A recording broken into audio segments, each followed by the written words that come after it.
가장 그때 논쟁의 대상이 됐던 것이 국립박물관 컴피티션 할 때 지금 현재 그 민속박물관도 쓰는 건물 그거를 컴피티션 할 때 그 박문경 선생이 당선이 됐는데 그때 엄청난 논쟁들이 벌어졌어요. 처음으로. 그것이 뭐냐면 가보면 알겠지만 팔상전 그 다음에 우리나라의 대표적인 건축물이라고 그러는 어디 저기지 그게 법주사의 팔상전 그 다음에 불국사의 천문교 배경교 그 다음에 또 각황전 무슨 소리인가 무슨 이름이 생각이 잘 안 나요. 이런 아주 우리나라의 대표적인 건축물을 튀겨서 스케일을 튀겨서 콘크리트로 지었다. 그랬을 때 그것이 한옥인가 하는 문제가 나옵니다. 그러면 조금 더 그하고 좀 달라져서 그 형태가 여러 가지로 디포메이션, 그러니까 좀 달라지긴 했지만 실은 형태가 튀겨진 것도 달라진 거라고 하면 완전히 좀 달라졌지만 거기에 쓰는 여러 가지 디자인 어휘들, 완자무늬를 넣는다든지 무슨 석가래의 형태를 조금 바꿔서 넣는다든지 하는 식의 건물, 예를 들면 세종문화회관 같은 것이 좋은 방법인가. 그때 소위 이 전통 논쟁에 휘말려 들어간 게 바로 김순우 선생님이 만든 그 부여박물관 문제가 터졌지. 그건 외식 건물이다. 근데 그 당시에 생각했던 한식 건물과 외식 건물은 도대체 무엇인가? 이제 그 논쟁을 더 이상 하진 않지만 지금 이 문제가 이 한옥의 문제가 나오면 그것도 다 그런 문제하고 지금 연관이 있는 것 같아요.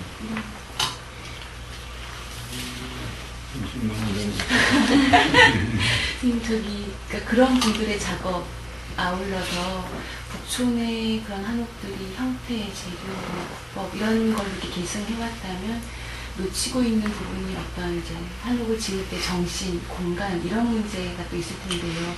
그런 것들이 어떤 건축에서 현대 건축에서 이어져 가는 어떤 사례를 찾아볼 수 있을까요? 그건 이제 그 문제를 좀 떠나서 네.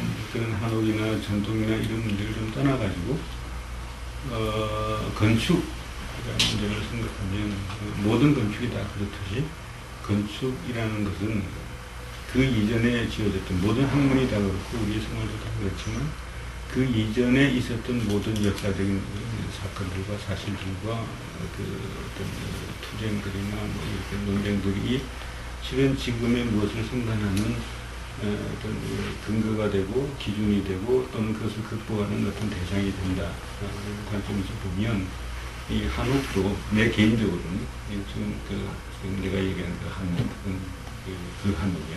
그러니까 그 한옥이나 아니면 그리스에 있는 파르테논 신전이나 아니면 그 소피아 성당이나 피라미드나 아니면 저기 말레이시아에 있는 또는 뭐 이 에게에 섬에 있는 토속 건축물이나 우리가 저번에 봤던 그 건축가 없는 건축들부터 시작해서 모든 건축적인 여러 가지 성취들이 나한테는 굉장히 중요한 어떤 소스가 되고 어떤 때는 그것이 기반이 되고 근거가 되고 이렇게 되는 것이죠.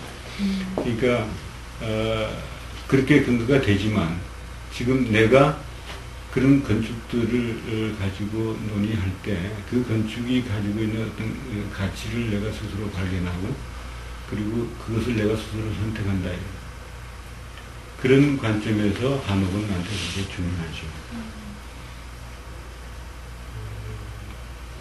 그리고 어차피 또 하나의 좀 숙명적인 게 있지. 내가 이 땅에 태어났기 때문에 이 땅이 가지고 있었던 건축의 그 역사나 건축의 성취들을 다른 사람들보다는 외면할 수 없는 그런 것도 있고 또 아주 근본적으로 내 몸속에 이 여러 가지 건축들이 내가 살았던 집들이 실은 한옥이고 양옥이고 뭐 이런 게 다 번호가 돼서 살았지만 그 속에 몸으로 기억되고 있다. 그것이 굉장히 중요한 차이라면 다른 건축가들과 차이가 있을 수 있기. 예를 들면 코르비제가 이 젊었을 때 지중해 지방을 여행하면서 몸속에 배에 있었던 그 지중해 건축들의 어떤 그 정신이 롱샹도 나타나는 것하고 다르지 않다. 예를 들면 롱샹의 건축이 그럼 지중해 건축인가? 아닌가 하는 건 좀 다른 얘기가 되겠지만 그러니까 어차피 내가 이 땅에서 태어났고 이 땅에서 건축을 하고 있는 사람이고 이 땅의 모든 건축들이 내 몸속에 기억으로 남아있기 때문에 그것은 어쩔 수 없는 숙명 같은 그런 되겠죠.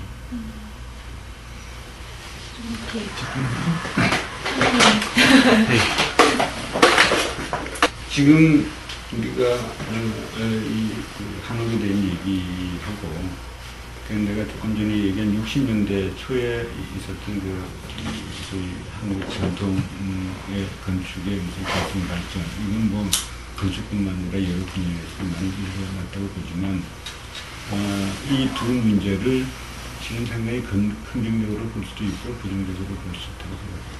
일단 긍정적으로야 뭐 누구나 다 자기의 과거를 지금 현대에 다시 재생산한다는 거에서 뭐 긍정적인 얘기는 얼마든지 있으니까 그건 좀 제껴놓고 부정적인 얘기하는 게 더 재밌습니다.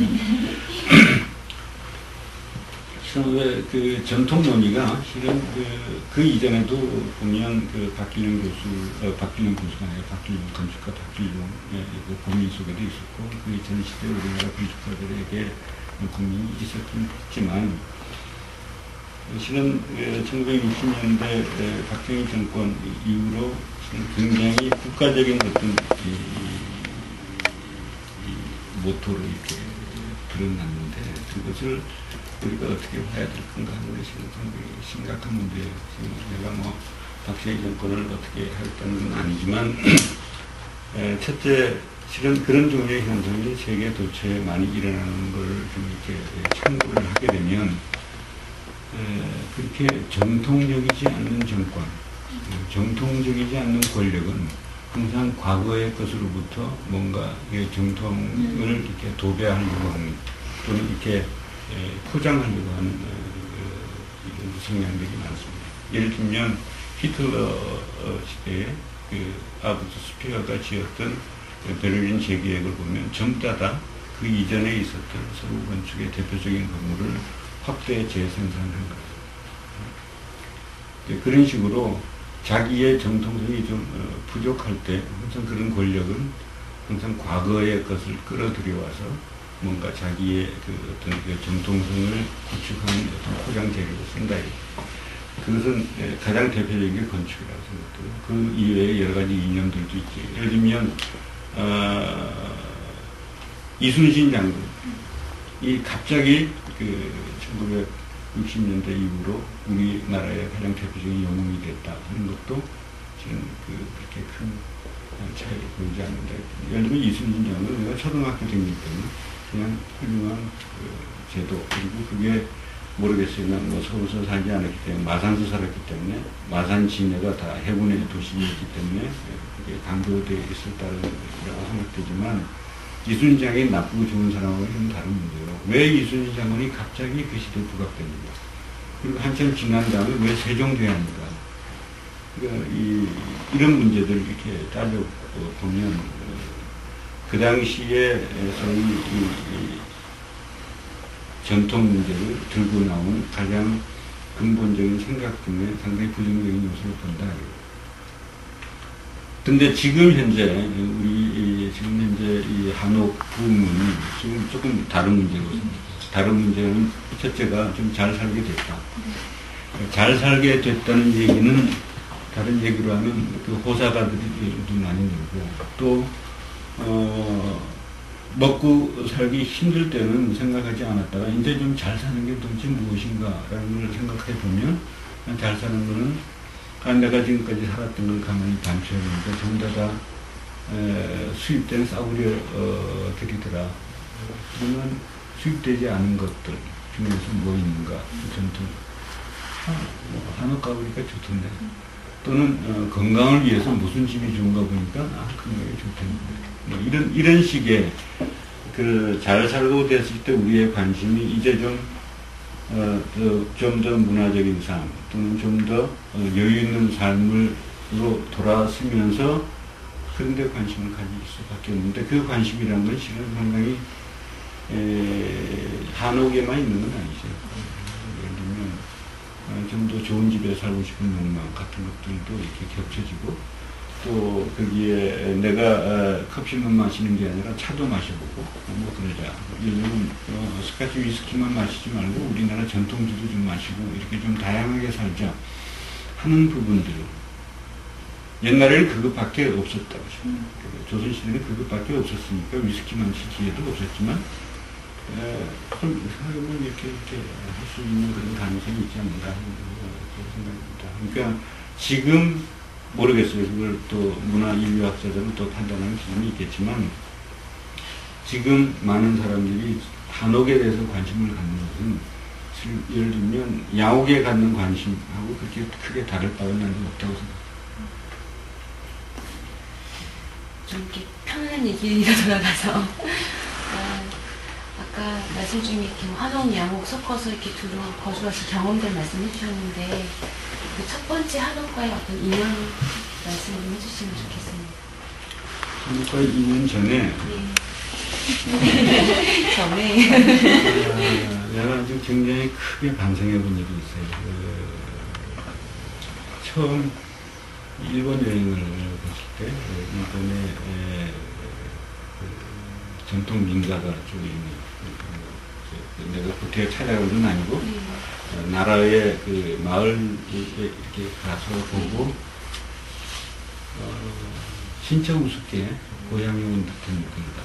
동대서 근처에 있는 마을 말씀이신가요? 동대서 근처 내가 갔던 그 느낌대는 호류지 뒤에 있는 그냥 일반 관광지가 아니고 그냥 사람들이 어떻게 사나 보러 이제 혼자 비실비실 이제 걸어다니는데 그때 고향에 온 듯한 느낌이 들었어요.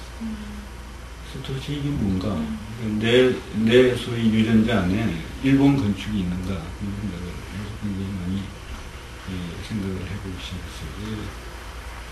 근데 그거를 추적을 하니까 아주 간단한데 내가 초등학교 1학년 2학기 때부터 5학년 때까지 마산에서 살았는데 마산도 신마산에서 살았고 신마산이 어떤 도시냐면 신마산이에요. 그러니까 마산이 있었는데 그 마산에 일본 사람들이 신도시를 만들었어요. 그러니까 일본 도시를 만들었어요. 그거는 이 진해를 한국으로 개발을 일본 사람이 했는데 진해하고 그 동시대에 이루어졌던 것 같아요. 내가 끝까지 추적해보면 있는데 그때 예를 들면 모든 어릴 때 프루스트가 무슨 마드린 이 맛과 향의 옛날 기억이 이렇게 같듯이 모든 공간의 기억이라는 게 실은 머릿속의 기억보다도 먼저 몸에 기억하고 있다는 생각을 했어요. 그래서 내가 갖고 있는 그런 어떤 기본적인 공간에 대한 생각이 일본인가, 일본식인가, 일본식도 실은 많이 따져봐야 겠지만 그런 생각을 또 했는데 또 다른 예를 들면 건축 그때 그 나라 그 얘기는 건축 공부한 이유니까 또 다른 데 갔을 때 또 고향 이거는 또 어디서 연유하는가를 생각을 했는데 내가 실은 어릴 때 마산 살 때 내 기억에 뭐 정확히 기억나는 건 실은 마산 살 때 이전에는 뭐 기억이 납니다. 그래가지고 나보고 기억력 좋다고 해서 좀 거짓말이었어요.